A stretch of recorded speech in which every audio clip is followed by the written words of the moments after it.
This podcast is brought to you by M&S Food, where exceptional quality meets everyday inspiration.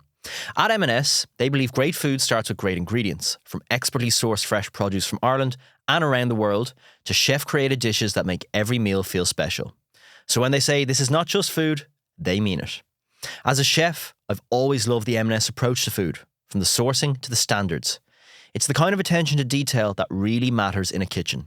It's food made with purpose, and that's something I can get behind. I'm Mark Moriarty, and this is Roasted. Let's get into it.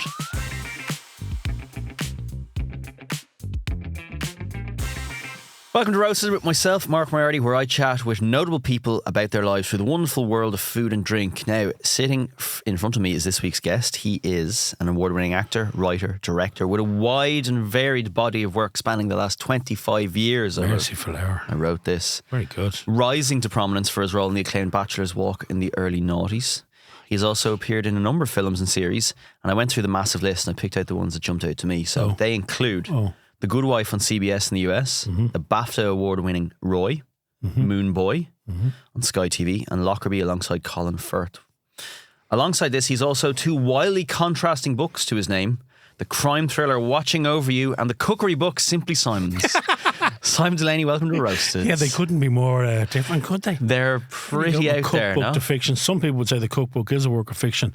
I can't take my eyes off this little fella now. So in front of you is what you requested, something I made last night in between making my wife dinner and getting kids to bed and feeding the dog, is a key lime pie, which I think the last time I probably saw it was in home economics at 14. Do you not make this more right? Look at it. That's very retro now. It is. It's very American. You see, it's an American stand. Can I dig in? Yeah, go for it. Yeah. So what? Let you dig in first. So key lime pie. I had to look it up. It's condensed milk, lime juice, lime zest, loads of the juice, and then meringue on top. A little bit of fresh lime zest and some mint leaves. You try that. Yeah, you try. So while I eat this, you tell me why key lime pie. It was one of the first desserts that I wanted to put into the cookbook because I tried it for the first time in the States when I was over there working.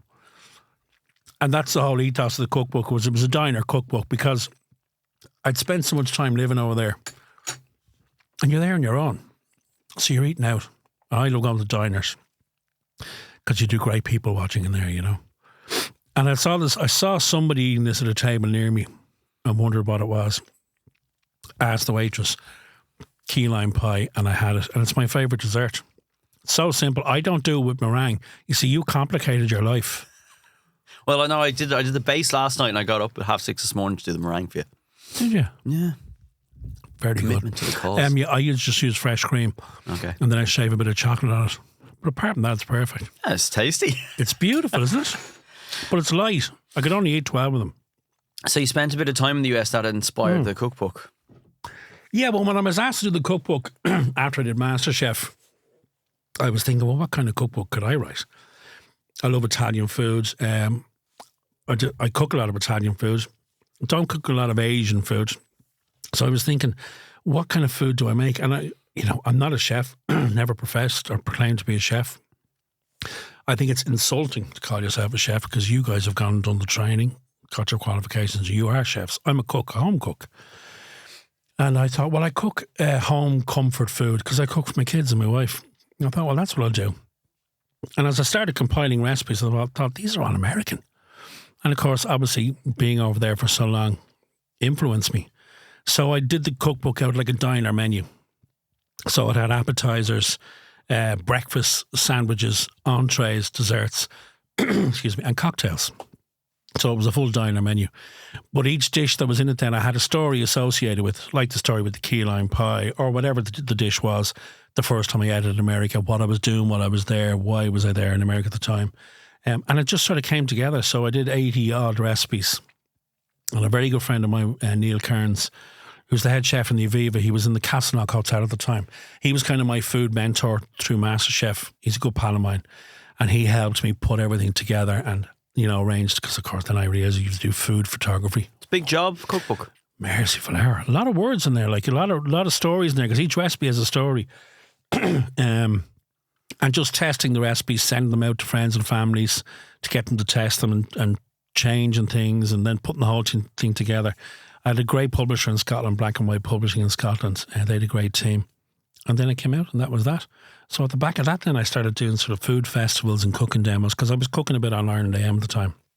I remember that time you were everywhere for a while. Yeah, because it was actually during COVID, because we'd no guests in the studio. So we'd no fashion slot, we'd no cookery slot, we'd nobody. We were talking to each other for 3 hours. And then I suggested one day, I said, well, sure, I do the cooking slot. I'm here. I'm going to be here anyway. I'll just buy some stuff on the way over and cook. And we did. And then I started cooking on telly on Ireland a little bit more, and then I cooked on the Today Show on RTE, and then I was asked to do the food festival, which I really loved, because that's performing and it's cooking, so it's everything I love. I got to meet some amazing people, Nevin and Kenny Maguire and Kevin Dundon and all the chefs. Kenny's a great character of the... Talks very quietly, Kenny does. Fair play to you. Kenny's seen a bit. Kenny's a legend. Great man to teach you how to sell books as well. Absolutely, no better man, yeah. But I was lucky to get to meet all those people, went all around the country, cooked at Taste of Dublin and Bloom and Taste of Monaghan and Cavan, and we went up Donegal and Savour Kilkenny. It's been fantastic. I love that. And I'm still cooking at home.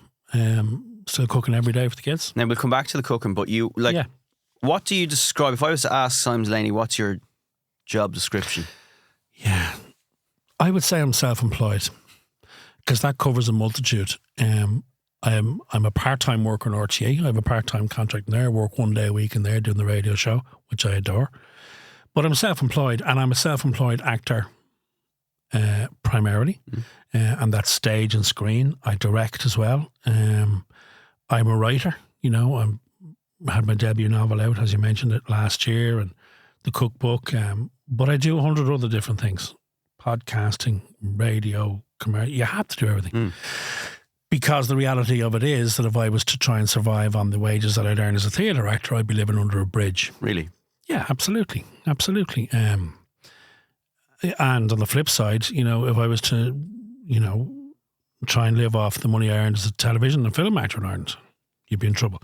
So you have to do other things. There isn't an actor in the country that hasn't got a second, third or fourth gig on the side. Because it's mad, you see yourself, I was going through your CV and some big name shows like CBS, and I know you've worked and stuff with Sky and with Amazon, but you just automatically assume, actor on TV, must be driving around in Bentley. Yeah, but my kids have Googled my net worth, and according to Google, I'm worth somewhere between 25 and 35 million. Nice. When do you pick it up? Do you think I'd be sitting here now if I was worth 25? With the greatest respect to you, Mark, I love you and love what you do, but we'd be doing this from my brownstone in New York. I would have flown you over to do this episode. No, it's just, and I think it's a great life lesson actually for my kids. Because I'd say to them, don't believe everything you see online. Because 90% of it's total. We have 4 kids. We're a single income household. We live in a very normal estate in North County Dublin. My kids go to school, which costs a Jesus fortune. I have 4 sons who eat me out of house and home. 3 of them are over 6 foot. We're spending 350 quid a week on food. Throw that on top of a mortgage and running 2 cars and everything else. I'm preaching to the world here, but we're in the same boat that every other house in the country is. So you have to spin a lot of plates. You have to try and I'm kind of, my wife said recently to my brother-in-law, Michael, because I've another thing coming out now at the moment, and she said to me, I genuinely think I'm married to Del Boy. And Michael said, why, what's he doing now? And this other business venture. But you have to. Plus, I'm a Virgo. I like lists, checklists. I like having order in my day. I like knowing I'm doing that tomorrow. I don't like people who are late, all that kind of stuff. So I like being busy. I like doing theatre and being on television at the same time, which sometimes can work out and sometimes it can't. So you just do what you need to do to exist and survive. So in terms of acting, what makes a good actor? I was only talking to Lisa about it the other night, actually. Who were we watching? I can't remember what the show was. We were watching Only Fools and Horses, speaking of Del Boy. And I was watching David Jason. And I always think, and I always notice as well when I go to theatre, a good actor knows what to do with his hands. If you watch a good actor, watch Del Boy, watch David Jason, watch Al Pacino, who'll always physically ground himself in a scene. He'll arrive in a scene and he'll ground himself. My hands will always be doing something, and they'll be doing something for a reason. They won't be just hanging down by his side like a couple of spare appendages. That to me is how I spot a good actor. I did a play years ago called Glengarry Glen Ross, which is one of my favourite movies of all time. Listen to this for a cast. Pacino, Jack Lemmon, Alec Baldwin, Kevin Spacey, Jonathan Pryce, Alan Alda, Ed Harris. Phenomenal. That's a cast. I did that play. It was a stage play before it was a movie. And I did in the movie, which they made in the 80s, it's set in a real estate salesman's office. So these guys are real estate salesmen. They cut your throat for a sale. But there's a sign over the door that says salesmen are born, not made. And I thought, because I was a salesman back in the day, and I think that's the same with acting. I'm not saying that, not everybody can't act, whatever. You can either do it or you can't. I think you can train to become a better actor. You can learn your craft, be it learning about lenses on a film set, camera positions, or on stage. It's learning, about voice projection if you're upstage or downstage, making entrances, using props. You can learn your craft, but I think it has to be in you, And that movie, Glengarry Glen Ross, has kind of been with me all through my life because I did the play, and it's my favourite movie, starring my favourite actor, Jack Lemmon, who I adore. And I love watching actors like him do things like The Odd Couple, Some Like It Hot, and then Glengarry Glen Ross, Save the Tiger. What a range. But you watch them. He was interviewed once by Mark Commode as a kind of a retrospective on his career in film, and they were showing him clips of various movies. And the interviewer said, Jack, you have a tell. You know the way you hear a poker player's tell? He said, do I really? He said, what is it? He said, well, let me show you. So he showed a couple of clips from movies, and when it got to very emotive parts, his hand was touching his stomach. When he's telling a story, I say, oh my God. And he said, I never noticed that. That's a good, he didn't even know what he was doing with his hand. It was instinctive. It was there. And again, they showed the same thing in a different movie, totally different context, emotion. The hand was there. He went, my God. So for me, you can spot a good actor by what they do with their hands. When did you realise you were a good actor? When people stopped throwing things at me when I was on stage. Now, I knew I had a love for it right from the very start. 1992, I joined the local musical society. I did a musical, and I was terrified, and it was daunting, and we were doing a production of Godspell, which is a musical written by Stephen Schwartz, who wrote Wicked. And it wasn't a dreadful production. I was dressed as a Roman centurion. Thank God people aren't watching this, just listening. But I was terrified. We can pick up the clips anyway. Yeah, I'm sure you can. I'll send you a photograph. Aiden's out there nodding, yeah. Yeah, is he awake? He let that bit out. Anyway, so I was terrified. But then when I come out and did the thing and sung my song and taking that bow and the adrenaline, I thought, Christ, this is good. So I just started to do more shows and plays and pantos, and that's where I got my training, because I never formally trained as an actor, but I got my training by doing that and doing shows with the societies around Dublin, then around the country, and then it started kind of interfering with work, and I got a chance then to do a short film, which I took a week off work for, and the rest is history. But when did I know I was a good actor? Probably when my late father, saw me in a production of a play in Andrews Lane Theatre called The Boys in the Band, which is written by a fella called Mart Crowley, who wrote Hill Street Blues. That's one for the kids.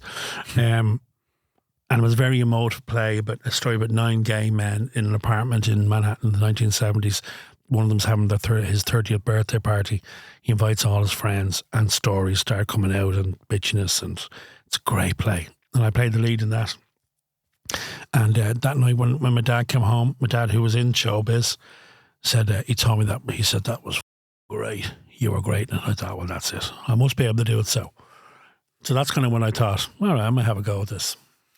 I actually had a question I wanted to ask, because from an acting perspective, like, we see Hollywood names, we see posters as we drive around, we see the ads.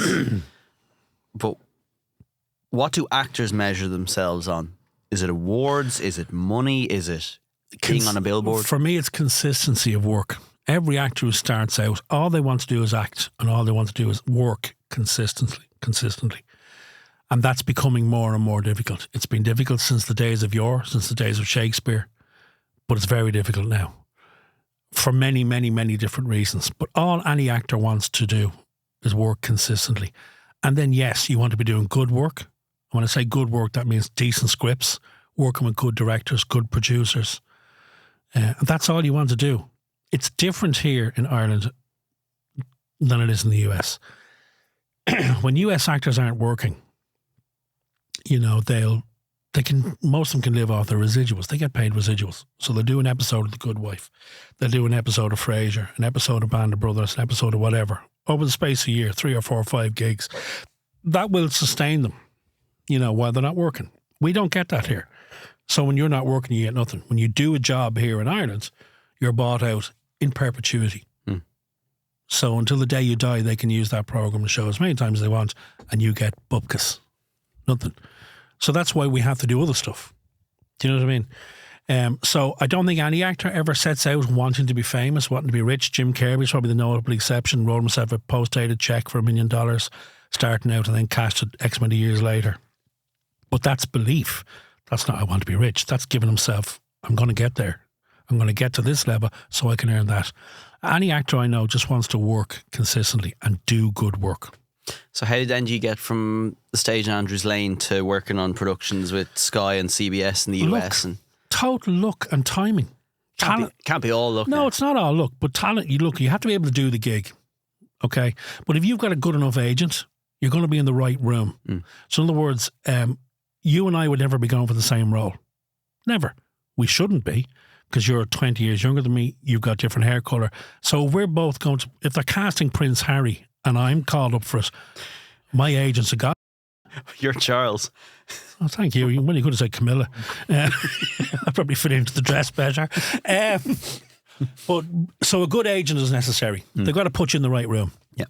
It's like a football analogy, you know. It's that thing of the striker has to be given the opportunities. You only score a goal if he has the ball at his feet. You know what I mean? He doesn't play for United. But that's another conversation. That's a different podcast. We covered that before this. Yes, before we did. Thank God that wasn't recorded. So you have to be in the right position. Then when you get to self-tape, you get the audition, you have to put the homework in, do your prep, and you have to present your best self. Even that's changed, because 20 years ago when I started, you were in a room meeting a casting director, or God help, a director. So when you did the scene, he'd go, that's great, but can you try it that way? Nowadays, we all self-tape. So you have to make the call.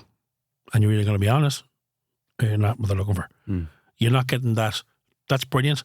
Maybe change the accent, maybe change the emo, whatever. Like working from home versus actually being in the office. Correct. But how you go from Andrews Lane studio to whatever it was, working in the States or whatever, it's a drive and a work ethic, luck and persistence. You know, you need to have a neck like a jockey's arse. You really do. And you also can't be afraid of hearing the word no. Fortunately, I'd been a sales rep for years up to when I turned professional, and I was hearing the word no 25 times a day. But I was selling photocopiers and portraits, life insurance, you know. I'm still a sales rep. And hearing the word no doesn't hurt. It's hurt the odd time when I've been flown out to the States to screen test for a gig and you don't get it and you're flying home. And you were down to the last 2. That's a kick in the nuts. And it's hard to come home and tell your wife, I didn't get it. But, you know, it's a lot of it is luck. It's how you look, and then drive and work ethic. What's the biggest production you would have been on then? Oh, God, I don't know. I suppose The Conjuring. Which is the biggest horror franchise in film history. That was huge. The Good Wife is such a machine. This Must Be the Place with Sean Penn. There's so many. And what does a day on set in one of those big productions look like for you? Well, the day on set in The Good Wife, it depends, you know, because I got that gig. My manager in New York rang me on a Tuesday evening, our time. I remember Lisa was pregnant, I think, on her second child, and she rang and she said, I'm just throwing something by you. It's not confirmed, but are you okay for like 10, 12 days next? Are you free? Anything in there I need to? No, I said, no, I'm okay. Why? She said, no, I'm just working on something. I'll call you back. The character of Estelle, remember Estelle, Joey's agent and Friends? Estelle, remember her? Well, my manager in New York worked with her, the real Estelle. And she talks like that. Anyway, so Lisa said, what was that? I said, no, it's Meg. Something might be brewing. Anyway, 10 o'clock that night. Okay, so here's the deal. You're going to New York. I said, okay. She said, it's a show called The Good Wife. And I went, The Good Wife, and Lisa dropped the phone. She nearly had the baby. because it was Lisa's favourite show. I said, The Good Wife. She said, yeah, it's a guest starring pod. You and Eddie is on. You're going in for one episode and you're playing opposing solicitors. You're flying to New York. I said, great, when? She said, tomorrow. I said, tomorrow? Lisa nearly dropped the cup again. I said, but I haven't even got a script. Who am I playing? What am I doing? I'll send you over the script. CBS Travel or whoever it was will be in touch. Next day I was on a flight to New York and I'm going to The Good Wife and I'm working with Eddie Izzard and Alan Cummings and Christine Baranski and Juliana Margulies. And it was the first time I'd worked on a big American show like that, which is like there's 250 of a crew. This thing shoots 9 months of the year. They do 23 episode, 1 hour episodes. A lot of. Where is it? In New York, in Brooklyn. Yeah, okay. And we go to this soundstage. A guy in Brooklyn, actually, very clever real estate guy, had all these hangars. He's in all industrial units. I said, I'll rent these out as film studios, turn them into film studios. Now a lot of stuff is made in New York, a lot of Netflix and the streaming stuff. But I go on, and I'm playing this solicitor. And are you nervous? Yourself, yeah. Because you're led onto the set. You don't meet anybody before it, and you go in for the read-through. And I'm dressed up and in the suit and the hair's coiffed and, I'm ready to go and meet the director, gentleman, and he gives me a little tour of the set. It's all one set, the offices. And then he brings you into the boardroom of the law firm. And all the cast is sitting around. And it's amazing. And then it's your turn to speak. And there's 6 cameras pointed at you and 250 Teamsters looking at you going, you better get this right, buddy. We got lunch in an hour. You know what I mean? But you just do it because that's what you want to do. That's why you're there. You see, all right, just switch it on, do it. Had an amazing week in New York. I've got a great video on my phone that I'll show you. I had a great time with Eddie Izzard, who's exactly as I'd expect him to be. Mad as a brush. Gorgeous man. And we were playing these opposing solicitors, so it was all the legalese, tough stuff to learn, because it's not natural language to the non-legal profession. But we were struggling with it, And he was saying, how do you learn lines? I said, well, I tend to just learn on set. I don't go home, walk around the apartment and go, I don't do it. I come into work and we rehearse it together. And he said, I find if I'm doing something while trying to learn my lines, it goes in quicker, like patting your head and rubbing your tummy. I said, how do you mean? He said, well, look, we'll try it. And they had this green room in The Good Wife, and they had treadmills. Treadmills in the green room. I thought they were powering the building. Actors. But of course, the American actors are bigger. They had treadmills in the kitchen, and they had a ping pong table. And he said, come on, we'll try this. So the two of us are in full costume, suits, coiffured hair. And he said, we'll have a game of ping pong, and we'll do the scene. Because you're concentrating so hard on playing ping pong. The lines are... So I got the other actor in the scene, Michael, gorgeous man, to video. And I have a video on my phone of me and Eddie Izzard doing one of the scenes of The Good Wife while playing ping pong. It's bizarre. Well, that's a bizarre story. But so working on something like that, just the scale of it. What's the food like? The food in the States isn't bad because they have the running buffets, the craft tables, that kind of stuff, because they work different hours than they do here or in Europe. So they tend to have rolling lunches. So that means that, there's got to be food available, hot food available all day, and you'll get a variance of food. You get Mexican, you get Asian food. There's lots of unions with the staff and stuff, and you have to look after them. Absolutely. Yeah. And of course they do. I'm sure why wouldn't they? Because you could be working 16, 18 hours a day. If somebody wants to have a dinner at 2 a.m. Yeah, I know, yeah. And we were doing it for nothing. But the food in the States is good. Food in general on film sets is it, yeah? Oh my God, yeah. Any horror stories? Oh, yeah, I went back to my next cookbook now. I remember once being up in Belfast filming. I was up there for 7 months filming a series called Pulling Moves for the BBC. And there was a caterer on it. He was dreadful. Terrible nice fella. Robert. He was Scottish. Rab was his name. Rab. He looked as rough as a badger's arse, right? He was a lovely fella. And the food was appalling. Now, I mean appalling. I queued up one day and I got to the queue. He went, well, big man, what you have today? And I looked at the menu, right? This is true as God. Top of the menu was chicken a la Rab. I said, what's chicken a la Rab? Rab? He said, spaghetti bolognese. I said, I do. He says, I'm using chicken instead. I said, come on, I'll have that. It was disgusting. He ended up getting fired off the set. Because we had breakfast one morning, me and the 3 other leads. We'd rasher sandwiches. We went straight to set. That's why we didn't have breakfast, because one of the lads was like, we're about straight to set and rehearsed this big scene. And one of the ADs said, get the lads some sandwiches down, they're starving. We were hanging. So this tray of rasher sandwiches arrived, but they were grey. We pulled back the tinfoil and the bacon was grey. So we called over one of the producers on the BBC and said, seriously, have a look at that, will you? And she went, okay, he was gone the next day. Chicken a la rab. I'll never forget it. Spaghetti bolognese with chicken. This episode of Roasted is brought to you by M&S Food. M&S work with the best producers from Ireland and beyond to bring real quality to your table. Like their hand-picked Irish mushrooms, grown in County Monaghan, packed with flavour, and uniquely to M&S, their chestnut mushrooms are enriched with vitamin D and vitamin B6.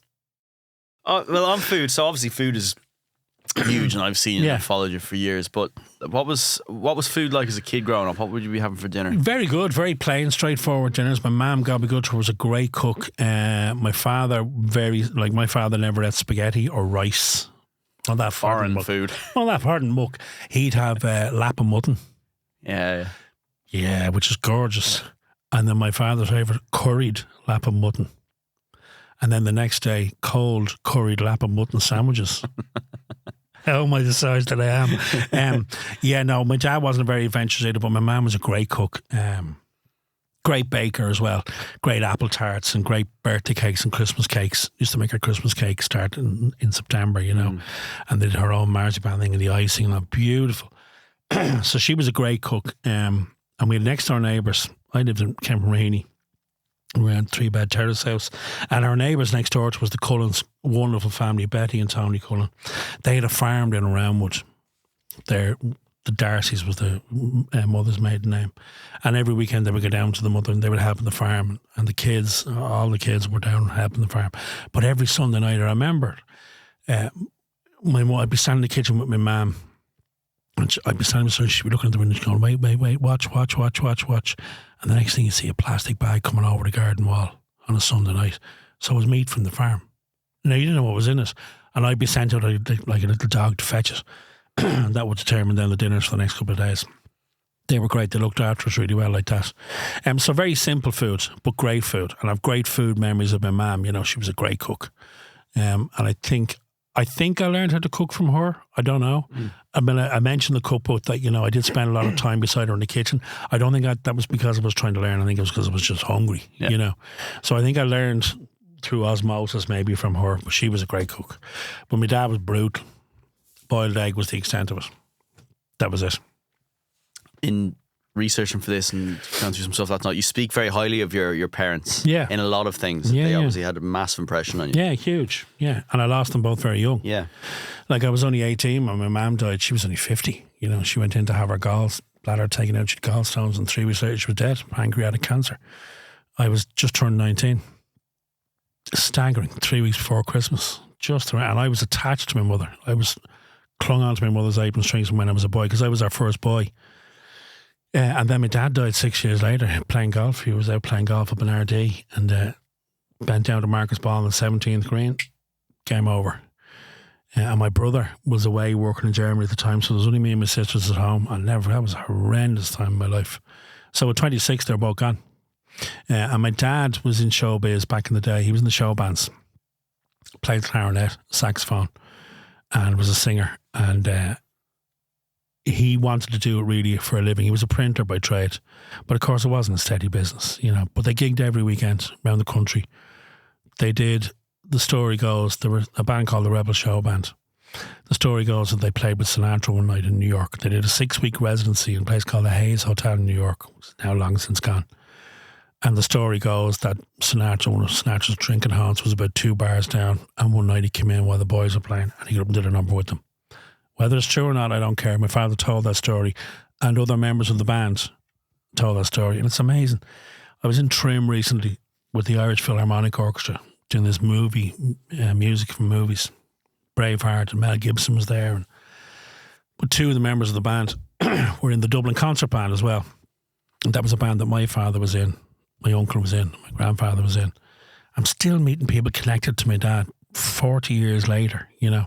But he gave me my love of music. He was a sax and clarinet player, wanted me to learn how to play the clarinet and sax, but I was asthmatic as a child, so I hadn't the lung power, so he gave me a guitar, sent me to private guitar lessons in the Royal Irish Academy of Music for 2 years. And then I got to 14 and discovered cigarettes and young ones, and that was the end of the guitar.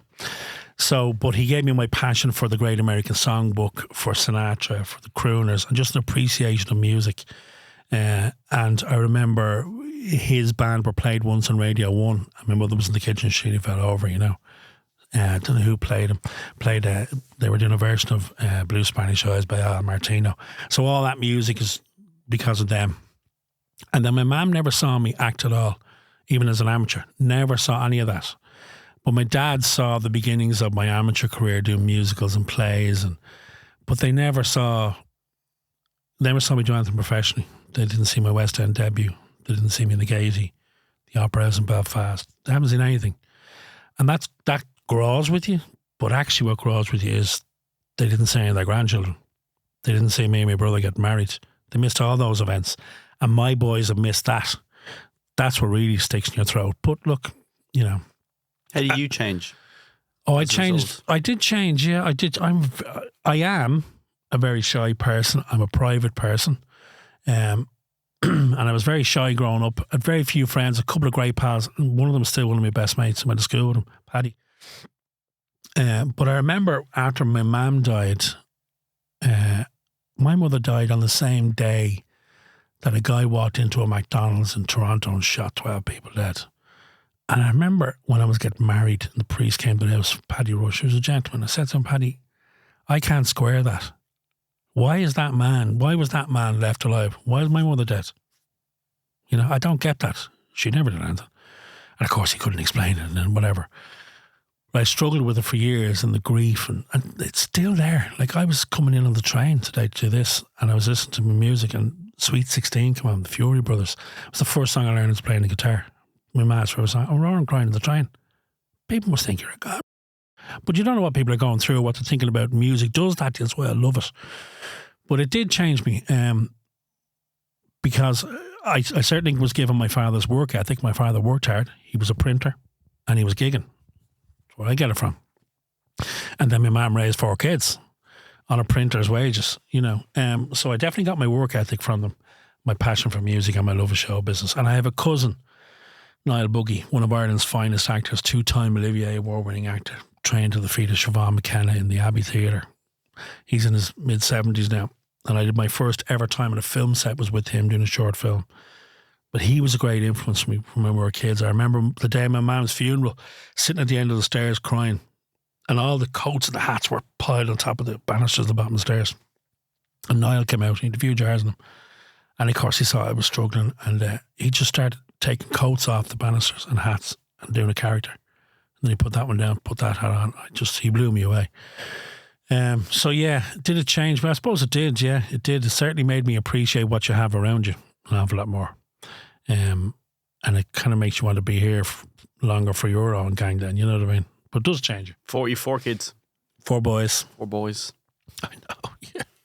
That's a lot of feeding. Yeah. Christ almighty. I'm going to take the door off the hinges in the fridge. It'd just be easier for them. And the light wouldn't keep going on and off. I'd save a fortune in electricity. Yeah, it's a lot of feeding, yeah. So what you have for dinner last night? Last night I made a homemade lasagna, homemade chips. So I make my lasagna from scratch, would make my bechamel, the whole lot. Yeah, that's what we had last night. Tonight we're having a curry. We're having a butter chicken curry. Nice. Yeah, and I've got a celiac son. One of my boys is celiac, Elliot. So we're gluten-free, which is huge. He was diagnosed with celiac when he was about 9 or 10. So we're all over that. So any family dinners I cook, they're gluten-free. So the lasagna last night was gluten-free pasta. You wouldn't know any difference. The products are great nowadays. Just wish they were a bit cheaper, but that's another day's work. Yeah, so it's fairly simple dinners, you know, but I love that idea of I take whatever I'm cooking out the night before, you know, and I love that idea of having my breakfast going, right now I need to start that. I could stand back to the lists and the recipes. Yeah, but I could stand in the kitchen and chop veg all day. Therapy. I love it. I just love it. Prompts music. The world can just go past me. I love it. So very simple foods, but I love doing, Christmas is big in our house. I have my two sisters over on Christmas Day, so we cook for them. And then on Stephen's Day, we've Lisa's mum and all her family, so we cook for about 25. Now, we don't live in a big house. There's about 25 of us. Yeah, but I love it, and I change the menu every year. We have the usual, the turkey and the ham, but I'll change the starters and the desserts. And I also do, I love picking tips. I love watching, this is why I love food television show. I love watching fellas like you cook. I love watching people who are good at what they do, and I'm not good at it, because I want to learn. Chef Martin O'Donnell, who used to cook in Ireland, now running a great restaurant over in Galway. He was doing a Christmas thingy, and he did this leftover dinner. I went, this is going to be good, Nick, because I don't abide turkey curries, something like that. I maybe did a turkey and leek pie. Jamie does a great one. But he did a turkey and ham Wellington. No, I'm having that. So that's been on the menu every Stephen's Day, because I'm a firm believer in cook once, eat it twice. I don't throw anything out. The Christmas dinner we have, I'll put all the veg that aren't eaten, the roasties, the spuds, the carrots, whatever, into a bowl. I'll mash them by hand, put some black pudding through it, and we'll have Frosties the next day with the Wellington. It's the best way to go. You can't afford to throw food out. You cannot afford, not with the prices are there. So Christmas is a big deal, but I love feeding people. I nearly sounded like Nevin there. I love feeding people, so I do. I do, Mark. I do. I love it. What possesses you on MasterChef for a man who? MasterChef, I'd always want to do, because it's. I watch it. Yeah. You know, I watch The Apprentice and I watch MasterChef. I'm interested in food. I'm interested in business, and I love my archaeology programs and Gold Hunt, Gold Rush, and all that.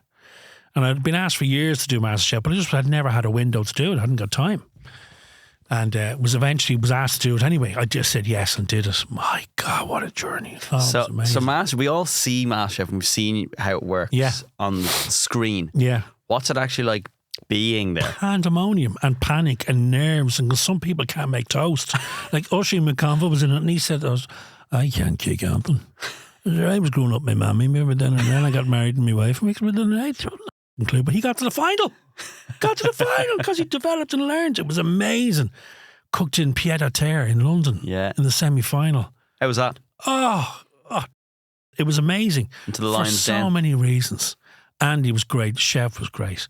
Basement kitchen, middle of summer, like Hades, and I was on meat. I was doing lamb, 3 different cuts of lamb. There was a lamb cutlet rolled in curry powder. There was a Balatina lamb. Unbelievable. Not one dish sent back to me. Because I just put my head down and said, do it. When are you going to be standing here again? But I remember sitting out at the back of the restaurant and they were asking me, how'd your day go? And I said, the last time I felt like this was in this city. I had just made my debut in the West End. I was going to ask, that sounds like a similar... The similarities are staggering. Daniel Clifford, who was one of the judges in the series. 2 Michelin-starred chef. 2 Michelin-starred chef. Went on to write the foreword for my cookbook, has become a great pal. And he said, you so remind me, he said, of my maitre d', my front of house man, French guy.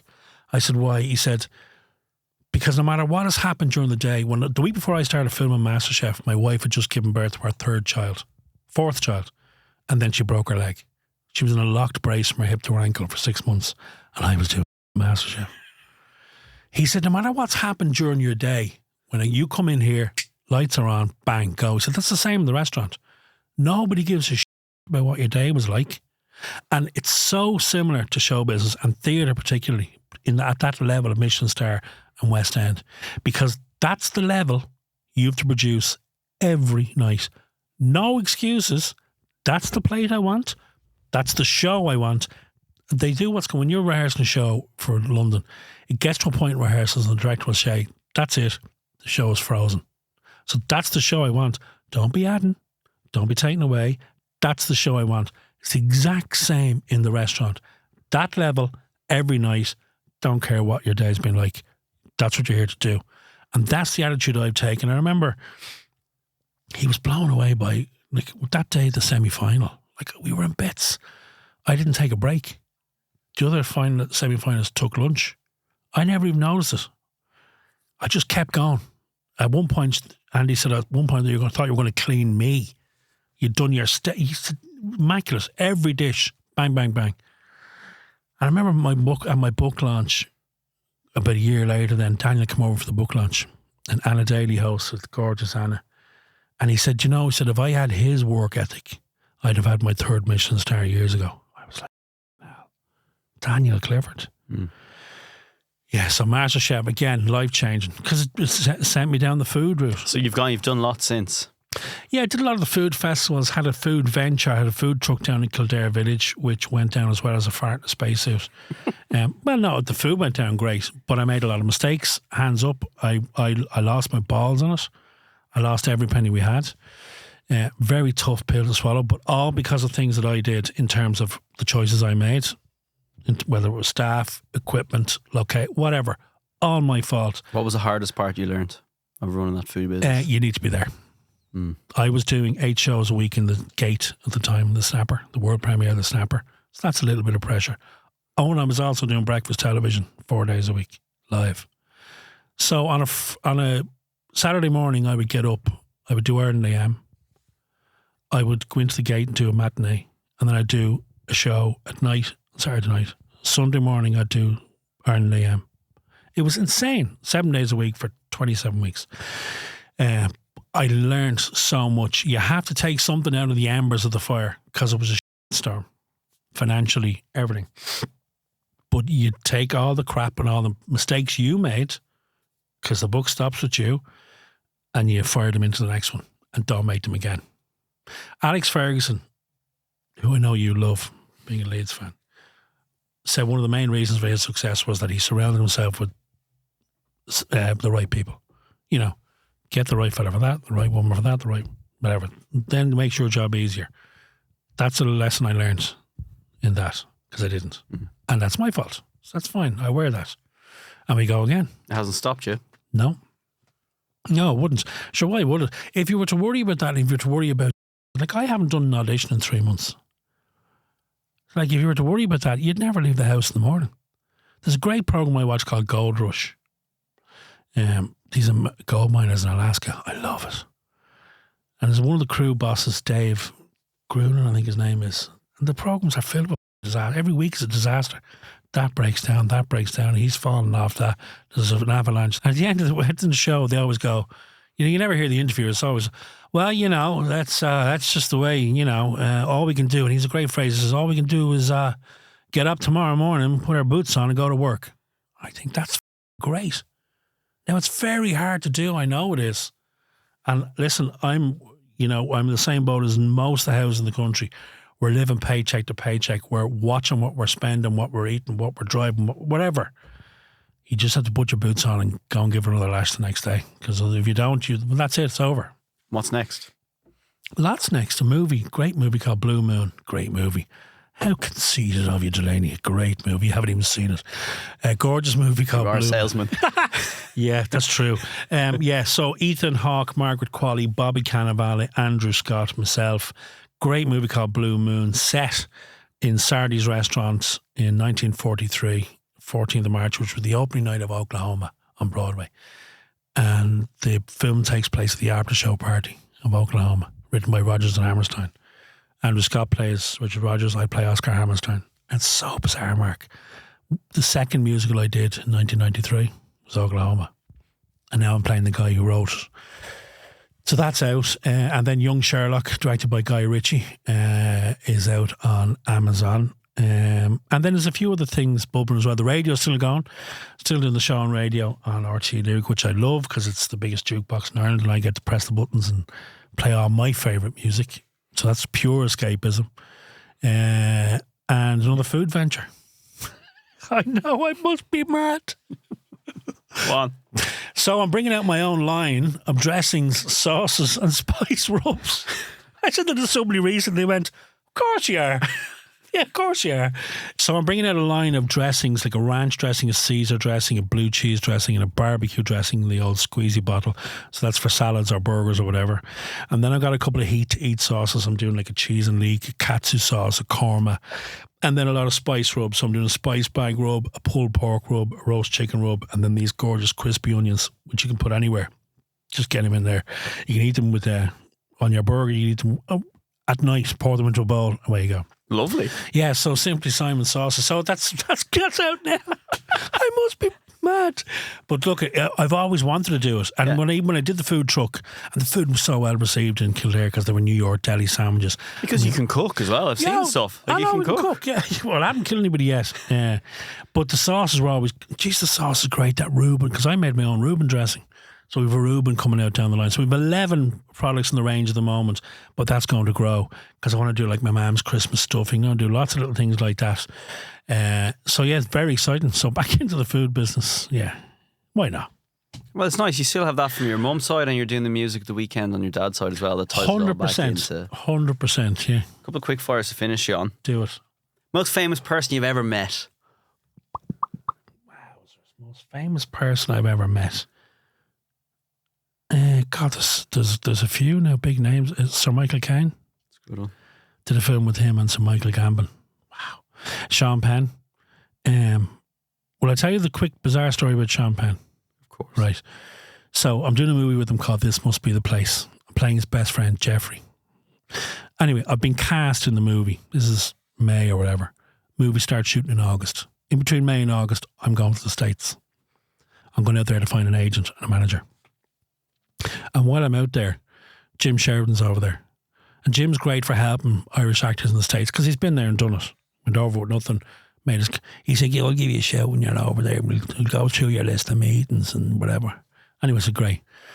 But for a week or two before I went to LA, I kept having this recurring dream. This is true as God. It sounds like Dr. Phil. It's not. I kept having this recurring dream that I was going to meet Sean Penn at a gas station. And I could see it. I would be filling my car. He'd pull in. I go, and I'm casting a movie. And I in the dream, I say, Sean, sorry, you don't know me, but I'm actually playing Jeffrey in the new movie. And we get talking. Same dream. Weird. Anyway, I'm in LA. Still haven't met the man, whatever. We're not shooting until August.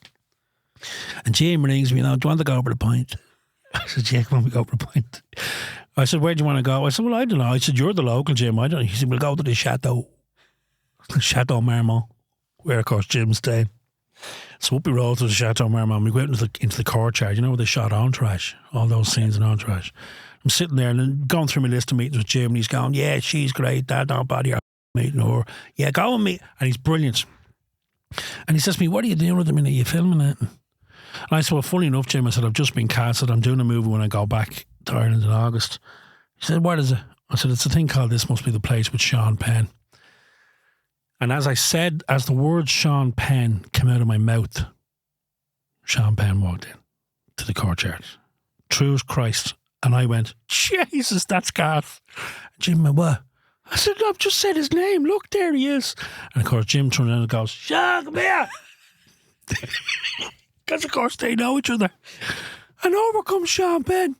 And Jim goes, hey, Sean, this is Simon Delaney. He's doing your next film. Good job I wasn't lying, by the way. Because that would have been an episode of Entourage. And he went, oh, really? He said, who are you playing? I said, I'm playing Jeffrey. And we had the conversation we had in the dream. They're mental. True as God. Very good. Mental. Any more quick fire? Table 4. Oh, jeez. Guests, dream dinner table. Who are you bringing? Peter Sellers. Okay. Peter Ustinov. Okay. Madeleine Kahn. Who? One of the finest, funniest actors in the world. How many is that? 3? Sellers, Ustinov, Madeleine Kahn. God, I don't know.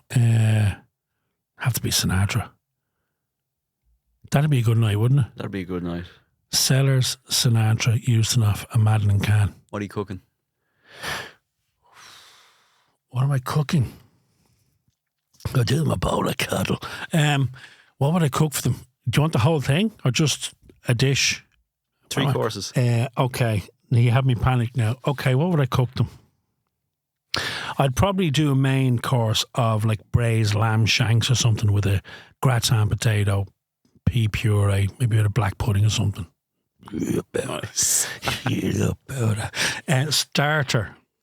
There's a couple of great little starters. Do you know one of the starters I cooked on MasterChef, which I'd never cooked before, was scallops. And actually that had pea puree and black pudding. So let's not do that because I haven't black pudding with the main. They'd be farting like troopers. And the dessert has to be key lime pie, by the way. Okay, done. Except I do a family style. Not the old portion you gave me here now, Mark. Very Daniel Clifford. It is a bit tiny. It's the size of a postage stamp. Starter. Yeah, I might go for a nice little simple smoked haddock canapé. You know what I mean? Make my own pastry, little smoked haddock with cream and horseradish. Lovely. Comfort cooking. Yeah, nice. But the braised lamb shanks, low and slow, baby, is the only way to go. Yeah, with my mum's gravy. Oh, yeah. And of everything you've done, yes, what are you most proud of? Well, obviously my children. You know, my eldest fella's just done his leaving cert. You know, the boys, we're trying to raise 4 gentlemen, you know, because my mum and dad raised 2 gentlemen and 2 gorgeous daughters as well. So we're trying to carry that on. So they're without question my proudest achievement, my finest achievement. And I think going back to something that I said earlier on when you asked, you know, what drives an actor, the fact that I've been able to work almost consistently, for 25 years, that'll do me. Simon Delaney, thank you very, very much. Mi piacere, Marco. Grazie, mi amore. If you liked what Simon had to say, you can like and subscribe to the podcast. Leave a review, 5 stars, if you can, or even tell a friend. You can also watch the full conversation on YouTube. Simon was watching this on YouTube. I was. Before he came in. I was watching it with Nevin, so I was. And I'll see you next time. God bless.